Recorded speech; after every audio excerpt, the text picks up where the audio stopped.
Hello বন্ধুরা, এর আগে আমি একটা ভিডিও ছেড়েছিলাম ঝিঙে ক্ষেতের। আবার একটা ছাড়বো ছোটো করে। এই গাছগুলো এখন পুরো মাথায় উঠে গেছে, দেখো, দেখে লাইক করবে।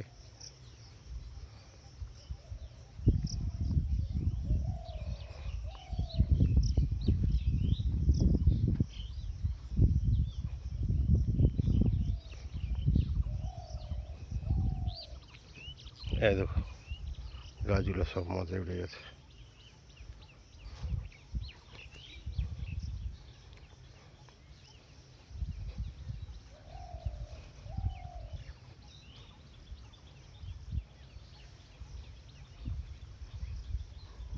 দিন 15 মধ্যেই মনে হচ্ছে ফল হতে আরম্ভ হবে।